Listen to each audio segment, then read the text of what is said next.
Here we are at Fort Hood, Texas, the great place, home of the 3rd U.S. Army Corps, about 40,000 soldiers. What we're seeing here today in the solar array, along with our privatized utilities, are really all things that we've done here in DPW to try and improve our resilience and the way that we deliver utilities and services to the soldiers and the families and the units of Fort Hood. Well, utilities privatization is a mouthful, so we generally refer to it as UP. But UP is a program that was set out in statute in the late 90s with 10 U.S.C. 2688, and it started as a result of a natural gas explosion at an Army installation. So from that, a program was born to privatize the utilities to either another public or private entity that could own the infrastructure, make it their system, and then what we do is the contracting for the acquisition of utility services. It's our responsibility as the Public Works Director to make sure that our facilities and our infrastructure are working and are reliable. Back in 2009, we privatized our water and our wastewater assets. We have been supporting Fort Hood since January the 9th of 2009, so we're about 11 and a half years into the 50-year partnership that we have with Fort Hood. We own the wastewater lines, the manholes, the fire hydrants.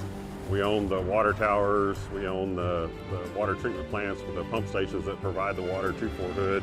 In 2017, we privatized kind of the other big piece, and that's our electric and our natural gas assets with Dominion Energy.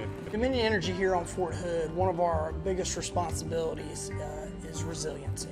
That is finding the path to make sure that the natural gas and the electricity to the customers here on Fort Hood is always available.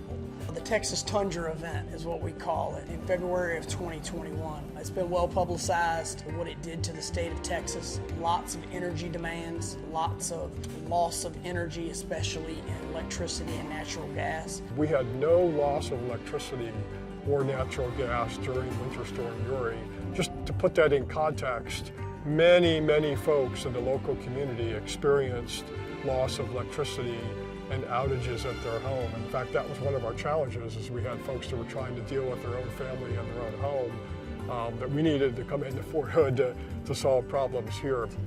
We typically have around 50 water main breaks a year on Fort Hood, which isn't bad for the size of the system. It's a very large water system. During the winter storm, we had 36 water main breaks in 5 days. Because of all those breaks, we actually peaked out at 16 million gallons one day. And that was not water that people were drinking and taking showers with. It was water that was just being dumped because we had broken pipes. And so American Water was ability to get their employees here to Fort Hood, which was a huge challenge because of the local conditions in the community. And then they literally worked round the clock 24/7 to make repairs to those pipes and get our water use back down, to fix those leaks and get things under control. The stakeholders, there are many. I think one time we counted and there were like 37 different stakeholders. Very much appreciative of Defense Logistics Agency, DLA, and particularly the DLA Energy, because they're the ones who have established, helped us get the contracts in place. And then also the solar array that you see as the backdrop today, they were also the ones who helped us put that contract in place.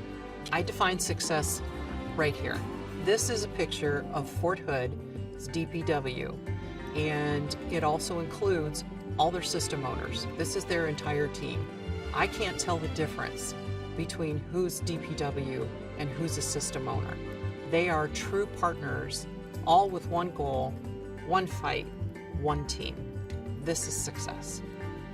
We're clearly a supporting organization here in DPW, and we support the soldiers and the families of Fort Hood. So if they're successful, then we're successful.